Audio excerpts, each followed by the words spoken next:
I am a piece of luggage.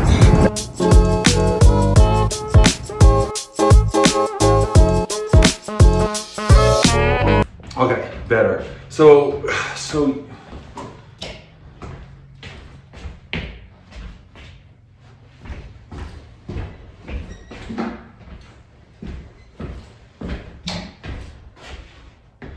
Okay, does that help? Not too much. Anyways, so I'll keep this short.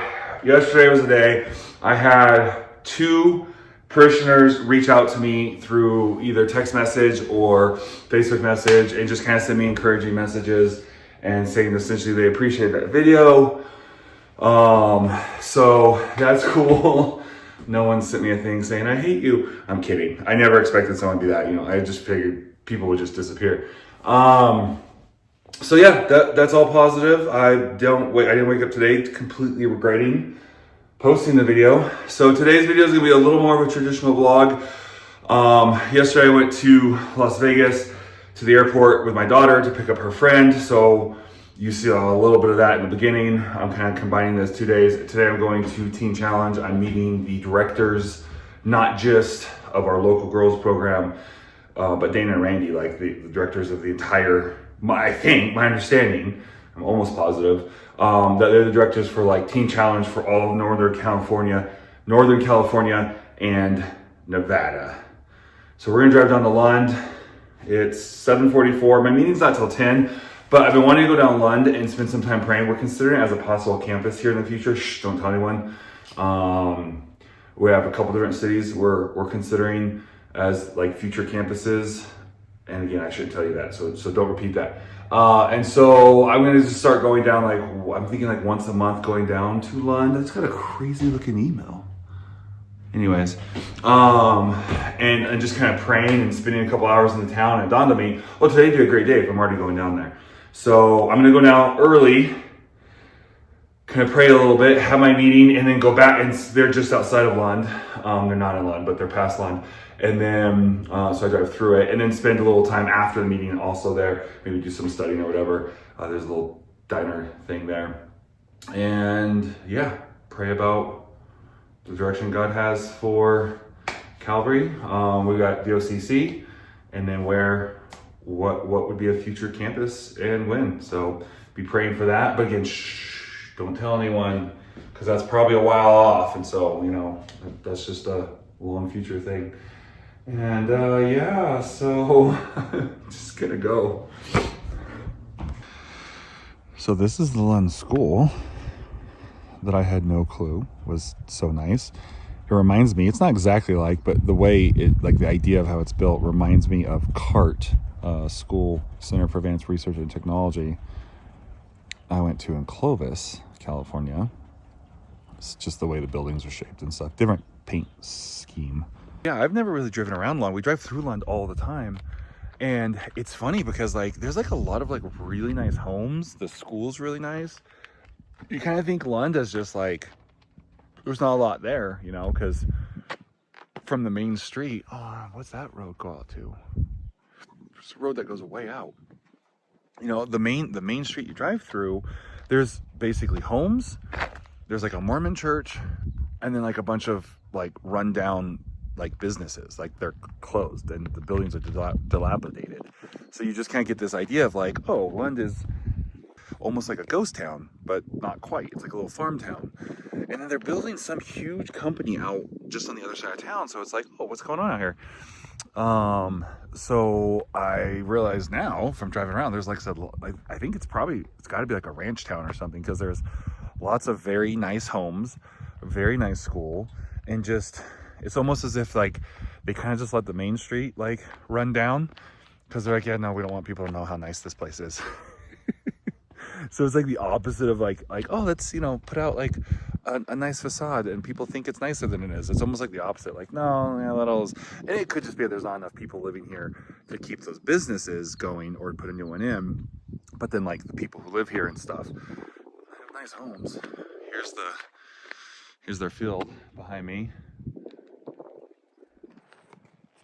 Go check it out. Could be a place to come and walk. Do little prayer walks around the field. Oh yeah, I think it's gravel, but looks like there's a walking path around it.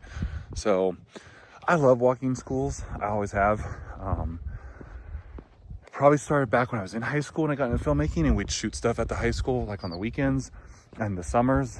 And then I used to just walk, my school and different schools as a youth pastor and pray over them. And so there's it's gravel, but it's like this nicer gravel. And then there's the football field in the middle. Oh, what do you know? That's pretty cool.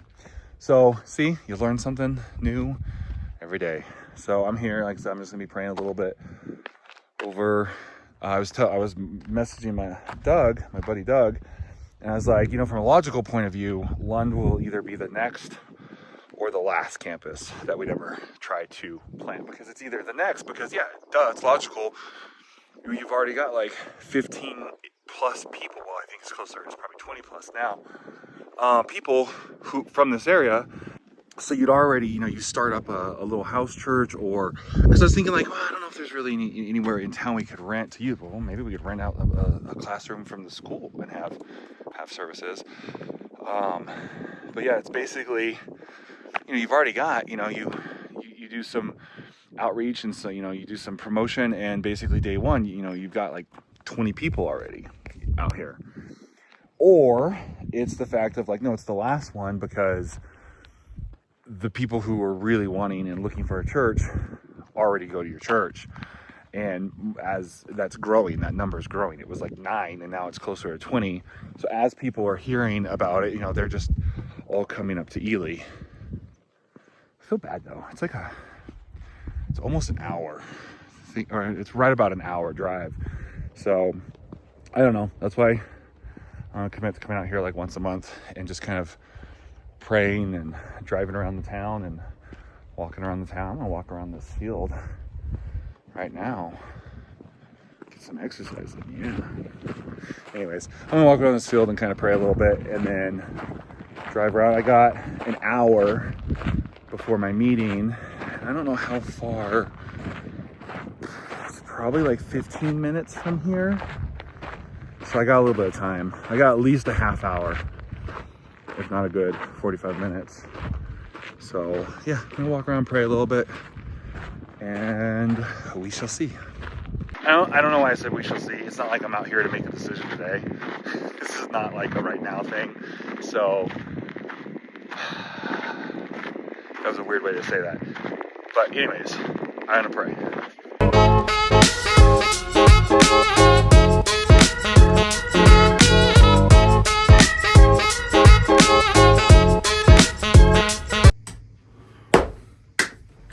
Okay, meeting went well. This episode actually, I've spread this episode out over like 3 days, so this is why you haven't had an episode every day. The last 3 days is this episode has been a 3-day process. There's a lot going on with the church, and a lot of things going on that I've literally only recorded a piece of this each day now to finally culminate in this episode. But the meeting went really well. So I was able to meet Dana and Randy for the first time. I know of them, heard their names, seen them in like fundraisers and stuff. But I got to meet them in person, sit with them. It actually was also a day there was a whole team there working on everything. So it was really cool. I didn't take really video because it's kind of sensitive there. There was a group photo taken. So, and I was in it. So maybe I'll ask Vanessa, the director, to send that over so I can include that in here if I get that in time. But yeah, so the meeting went really well. I got to sit down, meet with them. They had like half of the information. I had like half of the information. We both had this feeling like, man, we're Christians. We should be able to sit down and work some of this stuff out. I don't remember what I said in the beginning, if I alluded to any whatever, but we were trying to work a couple things out, like kind of partnership between the two ministries. And so it all went well. I think we got on some common ground. I need to follow up with them on some stuff, pray about a couple of things we talked about and follow up with them on some stuff. But even if things don't work out in terms of like we originally were kind of pitching them on when I reached out to them, I definitely think there's gonna be some good ongoing relationship between them. And yeah, then the day itself was great. I got to see a ton of people I know. There's a guy who has been to service here a few times, but he doesn't live here, but when he's in town, he'll come to church here. In fact, he came by and talked to me in my yard just like a couple weeks ago. I got to talk to Bob Bridges. He used to pastor this church for a while. He had the record of being here the longest at 3 years. But this used to be like a missions church where people would, back in the day, missionaries after Bible school had to serve 2 years. They needed 2 years of pastoring experience before you can become a missionary.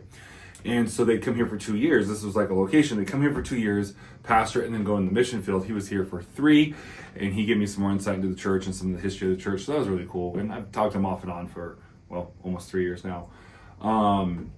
The couple who is, well, actually the whole ministry that did a bunch of work on our church and really did a lot of work on the parsonage, they were there, so I got to hang out with them and talk to them. I got to Pastor Jeremy I'm spacing the church now, but like an hour outside of Vegas. I know of him. A buddy of mine, actually, him and his wife interviewed for that church, ended up not taking it. And I've kind of semi-met him. I don't think I met him. We were just at a district thing together. So I know who he is. He knows who I am. And so got to kind of make a connection with him. That was cool. Yeah. All in all, it was a great trip. And on the way home, I stopped by some parishioners. Their home, and I don't remember if I said this already, but that I was going to, but I did. I got to stop in on them and talk with them for a little bit, spend about an hour or so at their house. He's a retired minister. They recently closed down their church. He pastored for 20 years. Now, I think he did youth ministry and stuff down in like Southern California, even more than that. But where he is in Preston, he pastored that church there for 20 years. I thought it was 15, 20 years. And so we got to talk and just have a good time. So, yeah, man, good day. I came home. I mowed the other half of the church lawn because half of it was mowed, half of it wasn't. And then I kind of just relaxed the rest of the night. So now it's Wednesday. Been busy all day with different things, meetings and calls and all kinds of stuff. And now it's time to 4:06. Time to get ready for youth. We're going to open the doors in an hour and a half, just under actually. So I got to get a couple things together. We got a bunch of games tonight. We're going to do a youth recap. It's going to be pretty cool. So I got to go and get that ready though.